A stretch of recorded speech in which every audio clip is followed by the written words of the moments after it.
Hello students, this is Abhishek here और स्वागत है आपका हमारे चैनल स्टडी क्लास पर। तो जैसा कि आप सब थंबनेल में देख ही लिए होंगे कि आज हम बात करने वाले हैं एमपीडीएल का प्रथम वर्ष का विषय बाल्यावस्था एवं बाल विकास का प्रथम वर्ष का विषय कि सबसे महत्वपूर्ण प्रश्न उत्तर। जी हाँ, 10 सबसे महत्वपूर्ण प्रश्न उत्तर जो आने वाली डेट की परीक्षा के लिए सबसे इंपॉर्टेंट है। उन प्रश्नों के उत्तर कैसे लिखने हैं पॉइंट वाइज पूरा डिटेल में मैं एक्सप्लेन करूंगा और ये पूरा वीडियो लेक्चर देखकर आप बहुत इंपॉर्टेंट क्वेश्चन की तैयारी, उनके उत्तर की तैयारी कर सकते हैं और आपकी परीक्षा निश्चित रूप से बहुत बढ़िया जाएगी इस बाल्यावस्था बाल विकास की। तो चलिए बिना किसी देरी के शुरू करते हैं और बात करेंगे हम इसमें पूरे हमारे क्रैश कोर्स के लॉन्च की बार जानकारी दे देता हूं आपको कि हमने अपने चैनल पर आने वाली डेट की आगामी परीक्षा के लिए क्रैश कोर्स लॉन्च किया है। इस क्रैश कोर्स में आपको इस क्रैश कोर्स पे मिलेगा क्या क्या, इसमें आपको 6 मंथ की वैलिडिटी मिलेगी, यानी कोर्स परचेस करने पर आप 6 महीने तक पढ़ पाएंगे कोर्स से हमारे ऐप में। इसके बारे में जो जानकारी है, इसमें क्या क्या मिलने वाला है सब कुछ। और हाँ, इस वक्त ऑफर 30 नहीं 33% का चल रहा है। कोर्स परचेस करने का तरीका बहुत आसान है। वीडियो के डिस्क्रिप्शन में ऐप की लिंक है, ऐप डाउनलोड करके वहां से कोर्स परचेस कर सकते हैं। डिटेल जानकारी मैं आपको वीडियो के एंड में दूंगा। चलिए आगे बढ़ चलते हैं, सीधा आ जाते हैं अपने सबसे पहले और सबसे महत्वपूर्ण प्रश्न के ऊपर। हमारा जो सबसे पहला क्वेश्चन है, प्रश्न क्रमांक 1, यहां पर पहला क्वेश्चन, समावेशी शिक्षा के 2 महत्व लिखिए। बहुत महत्वपूर्ण क्वेश्चन है कि समावेशी शिक्षा क्या होती है, समावेशी शिक्षा का महत्व लिखिए। हो सकता है कि ये जो सवाल मैं आपको बता रहा हूं, समावेशी शिक्षा के 2 महत्व लिखिए, ऐसा हो सकता है कि समावेशी शिक्षा के प्रकार बतलाइए, समावेशी शिक्षा का योगदान बतलाइए, समावेशी शिक्षा की परिभाषा लिखिए या समावेशी शिक्षा के ऊपर कथन बताइए किसी व्यक्ति का, ऐसा कुछ भी पूछ सकता है। तो यहां पर समय की कमी है तो मैं डिटेल में सब कुछ तो नहीं बता सकता, लेकिन समावेशी शिक्षा का महत्व क्या होता है ये पीवाईक्यू क्वेश्चन है, प्रीवियस ईयर क्वेश्चन है, पहले ही पूछा जा चुका है, तो इसको मैं यहां एक्सप्लेन कर रहा हूं। ऐसे ही रिलेटेड और भी डिटेल में नोट्स और भी कई सारे इंपॉर्टेंट क्वेश्चन आंसर जो है हमारे कोर्स में आपको मिल जाएंगे। कोर्स परचेस करने के लिए वीडियो के डिस्क्रिप्शन हमारे ऐप की लिंक है, कोर्स डाउनलोड कर सकते हैं वहां से। तो चलिए बात करते हैं, समावेशी शिक्षा के 2 महत्व लिखिए। जब भी मैं पढ़ाता हूं तो मैं हमेशा कहता हूं बच्चों को कि जब कोई प्रश्न आपको परीक्षा में आता है तो आपको क्या करना है, उसका सीधा उत्तर नहीं लिख देना है। हमेशा बोलता हूं भाई सीधा मुंह उठा के उत्तर मत लिखो, आप पहले उसकी थ्योरी लिखो। जैसे यहां पर एक लाइन लिखिए, समावेशी शिक्षा के 2 महत्व लिखिए। तो एक अच्छा स्टूडेंट क्या करेगा, पहले लिखेगा समावेशी शिक्षा के कई सारे महत्व होते हैं, जिनमें से कुछ महत्वपूर्ण जो तथ्य या महत्व है निम्नलिखित दिए जा रहे हैं, या समावेशी शिक्षा का महत्व निम्नलिखित दिया गया है, ऐसा करके पॉइंट वाइज लिखेंगे। तो अब समावेशी शिक्षा, जिसे इंक्लूसिव एजुकेशन भी कहते हैं, पहली बात, इससे क्या होता है, राष्ट्र का विकास होता है, इससे होता है राष्ट्र का विकास। दूसरा, शिक्षा की सर्वव्यापकता और सार्वभौमिक भौतिक विकास, यानी शिक्षा का इसमें सबका विकास होगा और चहुओर का विकास होगा, यानी हर तरह से सामाजिक, मानसिक, बौद्धिक हर तरह का विकास होगा। ठीक है, तो शिक्षा की सर्वव्यापकता एवं सर्वभौतिक विकास।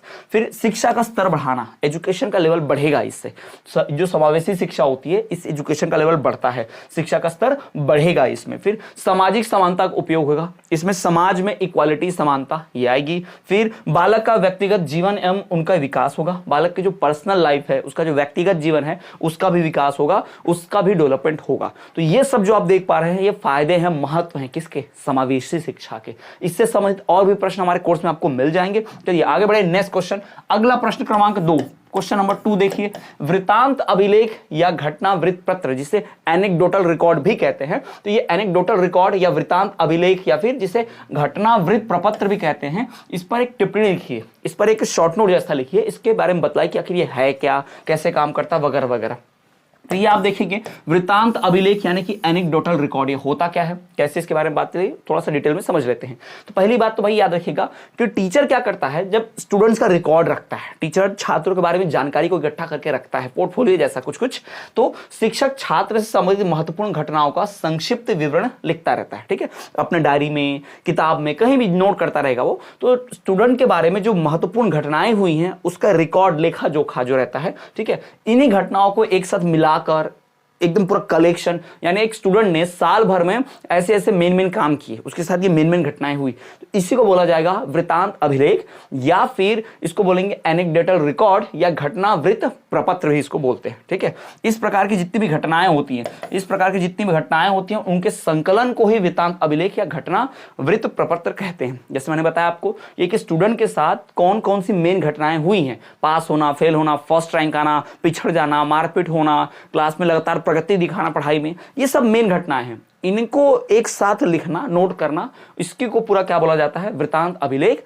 या फिर घटना वृत्त प्रपत्र या फिर अंग्रेजी में एनेक्डोटल रिकॉर्ड कहा जाता है। क्लियर? यह व्यवहार अंकित करने का अत्यंत सरल ढंग है।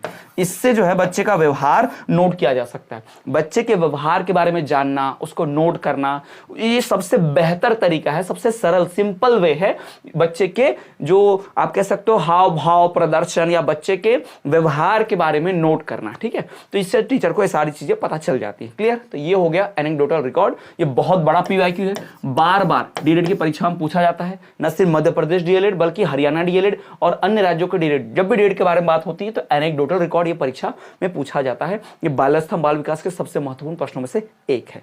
बढ़ेंगे नेक्स्ट क्वेश्चन की तरफ, आ जाइए।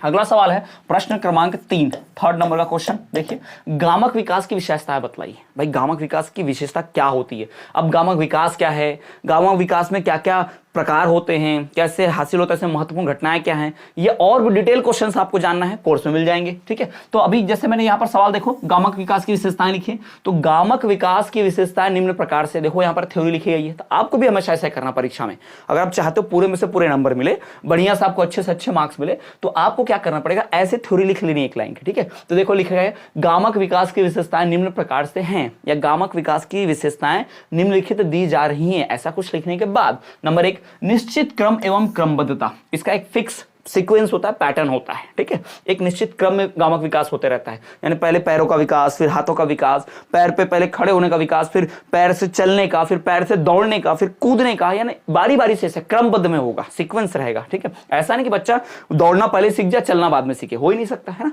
तो एक क्रमबद्ध में विकास रहता है। दूसरा, सामान्य से विशिष्ट की ओर, पहले सामान्य सामान्य चीजें जैसे पैरों पर खड़े होना, फिर क्योंकि ये सामान्य बात है खड़े होना, लेकिन दौड़ पाना, छलांग मार पाना, ये जो है थोड़ा सा विशिष्ट है। तो पहले कौन सी विशेषताएं होंगी, मतलब पहले कौन सा विकास होगा, सामान्य विकास, फिर कौन सा, विशिष्ट विकास। पहले सामान्य क्रियाएं बालक सीखता है, उसके बाद विशिष्ट क्रियाएं सीखता है। तीसरा, बड़े अंगों से छोटे अंगों की ओर। जी हाँ, पहले बड़े अंगों का विकास होता है, फिर छोटे अंगों का। पहले जो बच्चे के बड़े अंग होते हैं उनका विकास होता है, फिर छोटे अंगों की ओर, छोटे अंगों का विकास होता है। फिर व्यक्तिगत भिन्नता होती है। गामक विकास में क्या होता है, किसी बच्चे ने जल्दी चलना सीख लिया, किसी बच्चे ने देर से चलना सीखा, किसी बच्चे ने जल्दी बोलना सीख लिया, किसी बच्चे ने देर से बोलना सीखा। तो गामक विकास में व्यक्तिगत पर्सनल डिफरेंसेस मिलेंगे। यानी ऐसा नहीं कि दो बच्चे एक साथ पैदा हुए, एक ही दिन पैदा हुए या एक दो दिन आगे पीछे, तो आप देखोगे दोनों बच्चे सेम दिन उनके दूध के दांत निकल जा रहे हैं, सेम दिन वो चलना सीख जा रहे हैं, सेम दिन बोलना सीख जा रहे हैं, ऐसा नहीं होगा, है ना। तो दोनों में भिन्नता दिखेगी। कोई बच्चे आपको 1 साल के बाद आपको थोड़ा बहुत बोलते हुए, चलते जैसे, रेंगते जैसे दिखेगा, लेकिन कुछ बच्चे 1.5 साल लगा देते हैं, ऐसा भी होता है। ठीक है, फिर वृद्धि एवं प्रशिक्षण का योग। जी हाँ, इसमें वृद्धि भी होगी, विकास भी होगा और प्रशिक्षण, यानी कि इसमें भाई जो ट्रेनिंग मिलेगी बच्चे को, उससे भी पता चलता है कि बच्चे का गामक विकास कैसे होगा। कुछ माँ बाप बच्चे को चलाने के लिए एकदम शुरू से ही प्रयास करते रहते हैं, बच्चे को बुलवाने का शुरू से प्रयास करते रहते हैं, तो ऐसा बच्चा जल्दी ये चीजें सीख जाता है। और जिनको नहीं करते हैं, नेचुरली छोड़ देते हैं, वो थोड़ा अपना समय लेता है खुद से सीखने में। ठीक है, शारीरिक और कौशलों का विकास। जी हाँ, जो शारीरिक कौशल है, यानी कि शरीर से, यानी फिजिकल जो चीजें हैं, स्किल्स हैं, उसका विकास होता है। अब देखोगे तो जैसे कि दौड़ना, चलना, उठना, बैठना, ये सब क्या है, शारीरिक कौशल है, ये शरीर से किए जाने वाले काम है। इस वजह से इनका भी विकास बच्चे के अंदर होता है। तो ये सब क्या है, ये गामक विकास की विशेषताएं हैं, स्पेशलिटी है, खासियतें हैं। क्लियर? नेक्स्ट क्वेश्चन आगे बढ़ते हैं। अगला क्वेश्चन देखिए, यहां पर अगला क्वेश्चन है प्रश्न क्रमांक 4 होगा ये, प्रश्न क्रमांक 4, शारीरिक गत्यात्मक विकास की कोई एक परिभाषा लिखिए। शारीरिक गत्यात्मक विकास क्या होता है, उसकी परिभाषा। तो यहां पर डॉक्टर वर्मा की परिभाषा देख लेते हैं। डॉक्टर वर्मा जी ने शारीरिक गत्यात्मक विकास के बारे में क्या कहा। ठीक है, तो बालक की, इनके अनुसार बालक की क्रिया करने की क्षमता के विकास को ही शारीरिक गत्यात्मक या क्रियात्मक विकास कहते हैं। अब एक ध्यान में रखना कि अब यहां पर दिया है कि शारीरिक गत्यात्मक विकास की परिभाषा लिखो। ठीक है, अब सीरीज में ऐसा दिया रहता है, बच्चे रट भी जाएंगे उसको, और फिर परीक्षा में शारीरिक गत्यात्मक विकास की एक परिभाषा लिखो। इसकी जगह पर आ गया कि क्रियात्मक विकास की परिभाषा लिखो। अब आप कंफ्यूज, भाई ये तो मैं पढ़कर ही नहीं गया, ये क्रियात्मक विकास क्या होता है। तो ये बस उदाहरण है, क्योंकि सीरीज में आपको एक टाइप से क्वेश्चन दिया रहेगा, गाइड में आपको एक टाइप से क्वेश्चन दिया रहेगा, लेकिन अगर दूसरे टाइप से आएगा परीक्षा में तो आपको समझेगा ही नहीं, फिर आप लिख ही नहीं पाओगे, तो वहां पर आपका मार्क्स चलेगा। तो इसको हमेशा ध्यान में रखा करो। इसलिए आपको नोट्स से पढ़ना चाहिए, आपको सेल्फ नोट्स बनाना चाहिए, कहीं से और बेहतर अच्छे नोट्स मिल जाए तो देखना चाहिए, कभी भी सीरीज से नहीं पढ़ना चाहिए, ये बात ध्यान में रखिएगा। ठीक है, आप हमारे नोट्स परचेस कर सकते हैं डीएलएड के बहुत डिटेल में, बहुत बेहतरीन तरीके से। 4 साल से लगातार हजारों छात्र जो हैं लगातार उससे सफलता हासिल कर रहे हैं, 90+% स्कोर भी कर रहे हैं, आप भी उनमें से एक हो सकते हैं। ठीक है, तो डॉक्टर वर्मा ने कहा कि बालक की क्रिया करने की क्षमता के विकास को ही शारीरिक गत्यात्मक विकास या फिर क्रियात्मक विकास कहते हैं। ये जान लो कि शारीरिक गत्यात्मक विकास का ही दूसरा नाम क्या है, क्रियात्मक विकास है। उसी का दूसरा नाम क्या है, क्रियात्मक विकास। ये ध्यान में रखना, ठीक है। तो अगर बदल के सवाल आए तो कंफ्यूज नहीं होना है, यही उत्तर रहेगा। क्लियर, आगे बढ़ते हैं। नेक्स्ट क्वेश्चन, प्रश्न क्रमांक 5 होगा यहाँ पर। वाणी दोष के कारण लिखिए। वाणी दोष यानी कि बोलने में जो परेशानी होती है बच्चों को, जो उनको फॉल्ट आता है, जो परेशानी का सामना करना पड़ता है, वो क्यों होता है, यानी बच्चे के अंदर बोलने से रिलेटेड प्रॉब्लम क्यों होती है, जैसे हकलाना, अटक अटक के बोलना, तो ये क्या परेशानी है, क्यों होता है ऐसा, ठीक है, उसकी बात कर लेते हैं। तो अब यहाँ पर दिया है वाणी दोष के कारण लिखिए। तो वाणी दोष के कारण निम्नलिखित दिए गए हैं, या वाणी दोष के कई कारण हैं जिसमें से कुछ प्रमुख कारण निम्नलिखित दिए जा रहे हैं, ऐसी थ्योरी लिख लो। और फिर ये थ्योरी लिखने के बाद फिर उसके बाद आप उत्तर लिखना स्टार्ट करो। देखो यहाँ पर नंबर 1, वंशानुक्रम से प्राप्त स्नायु दोष। हमारे जो पूर्वज होते हैं, जैसे मान लीजिए पिताजी का, किसी के पिता या माता हकलाते थे, तो बहुत चांस ऐसा होता है कि बच्चा भी हकला सकता है, ध्यान रखिएगा, ठीक है। तो वंशानुक्रम से भाई प्राप्त स्नायु दोष हकलाने के लिए उत्तरदायी जिम्मेदार होते हैं। दूसरा, असाधारण उत्तेजना से भी व्यक्ति में वाणी दोष होता है। असाधारण उत्तेजना मतलब बहुत ज्यादा एक्साइट हो जाए, एकदम फटाफट एकदम जोश में आके बोलना स्टार्ट कर दें कभी भी, तब भी थोड़ा थोड़ा आवाज में अटकते हैं, तब भी हकलाने का कारण होता है। फिर गंभीर आघात से भी वाणी दोष होते हैं। गंभीर आघात है ना, एक बहुत ज्यादा सीरियस एक्सीडेंट हो जाए, बहुत ज्यादा सीरियस कोई इंसिडेंट हो जाए जिससे शरीर पे असर पड़े, चोट लग जाए, तो गंभीर दुर्घटना से भी वाणी दोष हो जाता है। फिर टॉन्सिल बढ़ जाने से भी वाणी दोष होता है। टॉन्सिल, गले में जो टॉन्सिल होता है, आप देखो छोटा सा गले में से लटकते रहता है, उसको टॉन्सिल बोलते हैं। तो टॉन्सिल बढ़ जाने से भी वाणी दोष क्या होता है, बढ़ जाता है, वाणी दोष होने लगता है, बोलने में परेशानी होने लगती है। बोलने के लिए अंगों की मांसपेशियों को नियंत्रित करने में असमर्थता। जैसे बोलने के लिए जिन जिन चीजों की आवश्यकता पड़ती है, जैसे होठ की, जबड़े की, मुंह की, गले की, वोकल कॉर्ड की, तो मान लो इनमें से अगर कोई एक अंग ढंग से विकसित नहीं हुआ बच्चे का, ठीक है, ढंग से वो अंग नहीं बना, तो बच्चा ढंग से बोल नहीं पाएगा, ठीक है। तो बोलने के अंगों की मांसपेशियों को नियंत्रित करने में जो असमर्थता होती है, उसे ही भाई हम वाणी दोष का कारण कहते हैं। क्लियर, तो ये सारे कारण जो है रिस्पॉन्सिबल है, जिम्मेदार हैं वाणी दोष के लिए। समझ गया, आगे बढ़ते हैं। नेक्स्ट क्वेश्चन देखिए, अगला क्वेश्चन नंबर 6, हकलाने के कारण बतलाइए। ठीक है, अब देखो हकलाना अलग होता है, वाणी दोष अलग होता है। वाणी दोष में बोलने से संबंधित कोई भी प्रॉब्लम हो सकती है, और हकलाने में बस अटक अटक के बोलने को हकलाना कहेंगे। तो ये अटक अटक के बोलने का कारण क्या क्या होता है, क्या हो सकता है, उसकी बात करते हैं। तो यहाँ पर आप देखोगे, पहले थ्योरी लिख लो। हकलाने के कई कारण होते हैं जिसमें से कुछ महत्वपूर्ण कारण दिए जा रहे हैं, ऐसा बोल दो। फिर नंबर 1, बोलने के अंगों में बाधा पहुंचना। बोलने के जो अंग है उसमें बाधा पहुंचना। मान लो किसी का होठ कट जाए, या किसी का होठ ना रहे, आपने देखा होगा बहुत होता है, कई लोग के दांत ऐसे होठ में चिपके से बाहर निकले होते हैं, कई लोग को ऐसा डिफेक्ट होता है, तो उससे क्या होगा, बच्चा ढंग से बोल नहीं पाएगा। ठीक, तो बोलने के अंगों में बाधा पहुंचना। दूसरा, न्यूरोमस्कुलर संबंधी समस्या। न्यूरोमस्कुलर यानी मांसपेशियों को कंट्रोल करने वाली जो हमारे नर्व्स होती हैं, यानी हमारे जो कह सकते हो आप न्यूरॉन्स होते हैं हमारे शरीर में। क्या होता है, हमारा जो भी अंग, जैसे मेरा हाथ ऐसे ऐसे हिल रहा है, आपने देखो कई लोग को लकवा मार जाता है, पैरालाइज हो जाते हैं। क्यों? क्योंकि उनको ये हाथ को कंट्रोल करने वाली जो अंदर की नस होती है, वो नस खराब हो जाती है। तो मान लो बोलने के लिए मुझे जिन नसों की जरूरत पड़ती है, अगर वो नस खराब हो जाए तो मेरे मुंह, होठ सब कुछ सही सलामत है, पर उस नस की वजह से मैं बोल नहीं पाऊंगा। तो न्यूरोमस्कुलर संबंधी अगर समस्या आ गई तो भी व्यक्ति हकलाने लगता है। ठीक, जीभ और होठों को चलाने में कठिनाई। जीभ और होठ को अगर कोई ढंग से नहीं चला सकता तो ढंग से बोल नहीं सकता। जैसे आप देखना, जो लोग गुटखा पान खाते हैं, पान मसाला, वो ढंग से बोलते नहीं है। क्यों? क्योंकि उनकी जीभ और होठ जो बराबर हिल नहीं रहे। क्यों? क्योंकि अभी गुटखा भरा है ना, तो वो ढंग से बोल नहीं पाते। तो जीभ और होठ को अगर चलाने में कठिनाई होगी तो भी व्यक्ति हकला सकता है, तो भी वाणी दोष आ सकता है। ठीक है, वैसे वाणी दोष और हकलाने के कारण लगभग एक जैसे ही है, अगर आप सेम लिख भी दिए तो आपको गलत नहीं मिलेगा। ठीक है, अगला देखिए, बोलने के अंगों की मांसपेशियों को नियंत्रित करने में परेशानी आना, उसमें असमर्थता। अगर कोई व्यक्ति बोलने के जो अंग रहते हैं, जो मांसपेशियां, मसल जिससे हम बोलने का काम करते हैं, अगर वो मांसपेशियां ढंग से काम ना करें, अगर वो ढंग से ना चले, तो भी हम क्या करेंगे भाई, ढंग से बोल नहीं पाएंगे, व्यक्ति हकलाएगा। क्लियर, तो ये सब हकलाने के कारण है। आगे बढ़ते हैं, नेक्स्ट क्वेश्चन नंबर यहाँ पर 7 देखिए।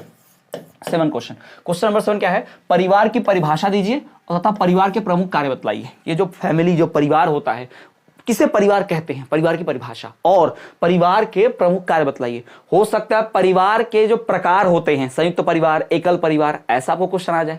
तो ऐसे कई टाइप के मोस्ट इंपॉर्टेंट क्वेश्चंस, अलग अलग question, previous year question paper, guest questions, ये सब कुछ जो है हमारे कोर्स में उपलब्ध है, आप कोर्स परचेस कर सकते हैं। ठीक है, चलिए बात करेंगे। अब देखो यहां पर क्वेश्चन दिया है कि परिवार की परिभाषा दीजिए तथा परिवार के प्रमुख कार्य बतलाइए। अब एक बात ध्यान रखना, अगर मान लो क्वेश्चन 5 नंबर का है, ठीक है, तो आप याद रखना कि ये 2+3 में बटा होगा, यानी परिभाषा पर 2 नंबर और उसके प्रमुख कार्यों पर 3 नंबर। जब भी कोई ऐसा प्रश्न आता है जिसमें 2 भाग रहते हैं, तो जितने भाग का प्रश्न रहता है, जितने भाग उतने मार्क्स उसमें बट जाते हैं इस प्रकार से। अब क्योंकि परिभाषा छोटी है इसलिए 2 नंबर और इसके कारक ज्यादा होंगे इसलिए 3 नंबर। क्लियर? तो चलिए, परिवार एक विवाहित पुरुष और महिला एवं उनके बच्चों से मिलकर बनता है। एक आदमी मिलकर परिवार नहीं बना सकता, अकेला मैं सिंगल हूं, मैं ही फैमिली हूं, ऐसा नहीं है। परिवार में उसके साथी होने चाहिए, बच्चे होने चाहिए, पत्नी होनी चाहिए, तो परिवार बनता है। ठीक है, तो परिवार एक विवाहित पुरुष और एक विवाहित महिला, इन दोनों और उनके बच्चों से मिलकर बनता है, इसको फैमिली। ठीक है, यही एक सार्वभौम संगठन है, मिलजुल कर बनने वाला ग्रुप है। परिवार के कुछ प्रमुख कार्यों की बात करें तो परिवार के कुछ प्रमुख कार्य जो निम्नलिखित दिए जा रहे हैं उनकी बात अगर करें तो इसमें भाई देखिए, नंबर 1 सुरक्षा प्रदान करना। परिवार हमें सुरक्षित रखता है, परिवार हमें बचाता है, सेफ रखता है। दूसरा, भावनात्मक जुड़ाव प्रदान करना। हम फैमिली से इमोशनली जुड़े होते हैं तो भावनात्मक जुड़ाव रहता है परिवार से। ठीक है, जब भी हमारी तबीयत खराब होगी हमें कौन असिस्ट करेगा? परिवार सुरक्षा प्रदान करेगा, मदद करेगा। सदस्यों को शिक्षित करना, परिवार के लोगों को सिखाना, सही गलत की समझ, पढ़ाई लिखाई, ये सब कौन करता है? परिवार।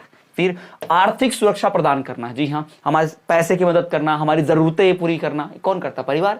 बच्चों की देखभाल कौन करता है? माँ बाप। आर्थिक जरूरतें पूरी करते हैं। फिर मनोरंजन के स्रोत के रूप में भूमिका निर्वाह करना। भाई परिवार में एंटरटेनमेंट भी तो होता है, हंसी मजाक चलते रहता है, एक साथ बैठते हैं तो मनोरंजन भी हो जाता है, खेलते हैं कूदने भी। 2 भाई बहनों के तो साथ भी खेल सकते हैं, भाई बहन खेलते नहीं है, मारपीट ज्यादा करते हैं भाई, है ना, तो भाई भाई भी, इस तरह की चीजें होती हैं। तो ये जो आप देख पा रहे हैं ये परिवार के मुख्य कार्य हैं, ये परिवार की परिभाषा और ये परिवार के मुख्य कार्य। ठीक, परिवार के और भी प्रकार होते हैं, तो जैसे संयुक्त परिवार, एकल परिवार, अगर ऐसा प्रश्न आता है तो भी आपको ध्यान रखना, उनको भी पढ़कर जाना है। अगला क्वेश्चन देखिए, क्वेश्चन नंबर 8, बालक के समाजीकरण में खेलों की क्या भूमिका होती है? यानी बच्चे का समाजीकरण, सोशलाइजेशन में स्पोर्ट्स, खेल से क्या फर्क पड़ता है, इससे क्या महत्व है? तो पहली बात, सबसे नंबर 1, बालकों का खेल के द्वारा सामाजिक विकास बहुत तेज प्रगति से होता है। बच्चे का आप सामाजिक विकास चाहते हैं तो उसको खेलने दो, वो खेलेगा तो समाज में तरह तरह के लोगों से मिलेगा, तरह तरह की चुनौती शामिल करेगा, उसका सामाजिक विकास हो जाएगा। दूसरा, बालक खेलता है उतना ही अधिक उसका सामाजिक विकास होता है, यानी जितना ज्यादा बच्चा खेलेगा उतना ज्यादा उसका सामाजिक विकास। ठीक है, तो बच्चों को खेलने देना है,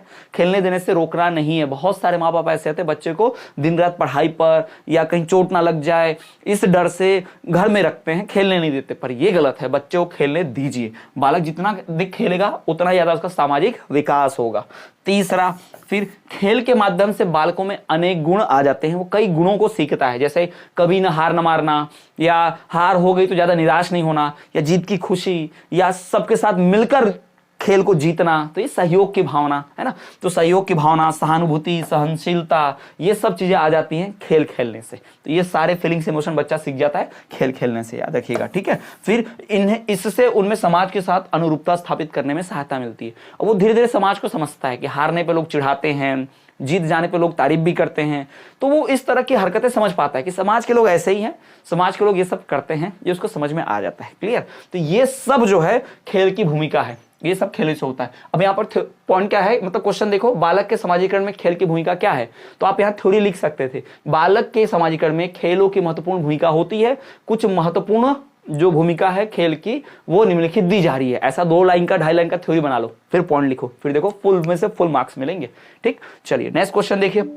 अगला क्वेश्चन हमारा रहेगा क्वेश्चन नंबर 9, बाल श्रम का अर्थ बतलाइए। बाल श्रम, जिसे हम चाइल्ड लेबर भी कहते हैं अंग्रेजी में। जी हाँ, आपने देखा ना, सुना होगा, देखा होगा चाइल्ड लेबर, कि भाई 14 साल से कम उम्र के बच्चे को अगर कोई काम पर रख रहा है, कहीं काम करवा रहा है, तो इसे कहा जाएगा चाइल्ड लेबर। ठीक है, इसे बाल श्रम कहा जाएगा। तो बाल श्रम का अभिप्राय, अब इसकी डेफिनेशन कैसे लिखते हैं, परिभाषा, तो बाल श्रम का अभिप्राय ऐसे कार्य से है, ऐसा काम जिसमें कार्य करने वाला व्यक्ति कानून द्वारा निर्धारित आयु सीमा से छोटा होता है।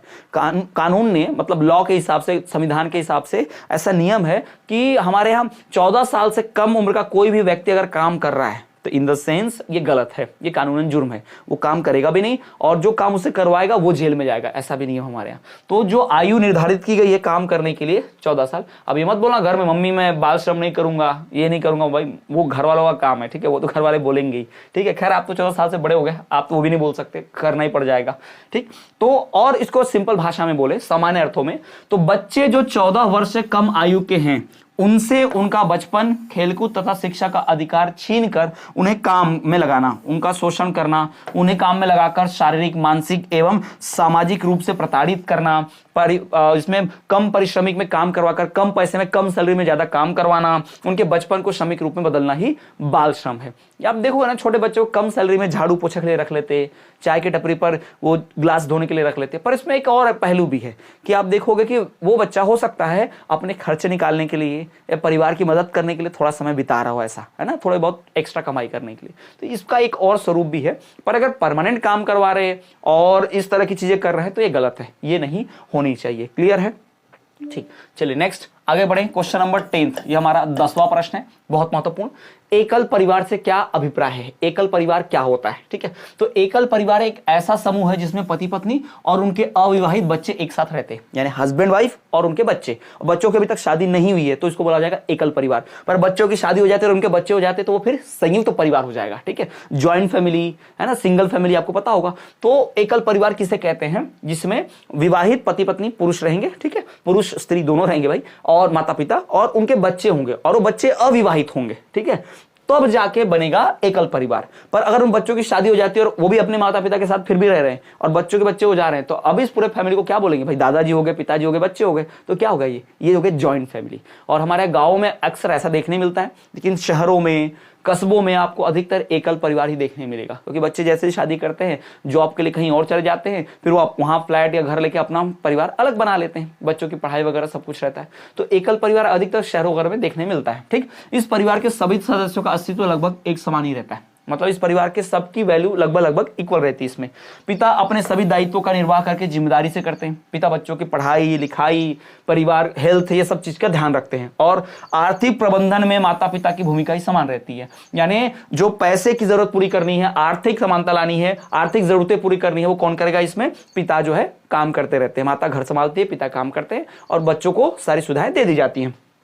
शहरों तथा कस्बों में प्राय एकल परिवार का प्रचलन अधिक है। जी हाँ, शहर में, कस्बे में आपको ऐसा एकल परिवार यानी कि सिंगल फैमिली वाला जो है ये सिस्टम आपको देखने मिल जाएगा। जॉइंट फैमिली बहुत कम होती है शहरों में। Most of the joint family आपको मिलेगी कहाँ? गाँव में मिलेगा आपको, संयुक्त परिवार गाँव में देखने मिलेगा, वही पुराने जमाने में, अब उधर भी धीरे धीरे खत्म हो रहा है। क्लियर? तो ये हो गया भाई एकल परिवार की परिभाषा। क्लियर? समझ गए होंगे आप। तो स्टूडेंट्स ये थे सबसे महत्वपूर्ण 10 प्रश्न उत्तर। अब मैं आपको बताना चाहूंगा एमपीडीएलएड का हमारा क्रैश कोर्स के बारे में। यह क्रैश कोर्स, ये संपूर्ण कोर्स भी हमारे पास उपलब्ध है। क्रैश कोर्स के बारे में मैंने स्टार्टिंग में ही आपको बताया था। ये पूरा का पूरा जो हमारा क्रैश कोर्स होगा, देखो संपूर्ण कोर्स एकदम डिटेल में, बहुत लंबे में पढ़ाई करने के लिए होता है, और क्रैश कोर्स जो होता है वो कम समय में ज्यादा से ज्यादा तैयारी के लिए होता है, ठीक है। तो हमारा जो क्रैश कोर्स है, मैं तो अभी एग्जाम नजदीक आ चुकी है तो मैं क्रैश कोर्स ही सजेस्ट करूंगा, आपको क्रैश कोर्स लेना चाहिए। इसमें आपको नोट्स, इसमें आपको रिकॉर्डेड क्लासेस, इसमें आपको क्वेश्चन आंसर्स, इसमें आपको प्रीवियस ईयर क्वेश्चन पेपर्स के सॉल्यूशन, ब्लूप्रिंट, सिलेबस, हर विषय का हर इकाई वार आपको एमसीक्यूज, वस्तुनिष्ठ प्रश्न उत्तर की पूरी पीडीएफ, ये सब कुछ मिलेगा। रिकॉर्डेड लेक्चर्स मिलेंगे नोट्स को समझाते हुए, और बहुत सारा कंटेंट इसमें। क्रैश कोर्स जब तक परीक्षा नहीं होती डेली अपडेट होता रहता है, इसमें डेली नए नए कंटेंट आते रहते हैं। तो ये गेस्ट क्वेश्चंस, ब्लूप्रिंट वगैरह सब कुछ रहता है। तो ये बहुत महत्वपूर्ण कोर्स है। एक कोर्स परचेस करके आप डीएलएड की 100% गारंटी के साथ तैयारी कर सकते हैं। कहीं किसी सीरीज, कहीं किसी और कोर्स की आवश्यकता, किताब की आवश्यकता नहीं पड़ेगी। सिर्फ एक कोर्स से 100% तैयारी कर सकते हैं। मजे की बात, इस वक्त 30 नहीं 33% की छूट चल रही है, जो सिर्फ एक हफ्ते के लिए वैलिड है।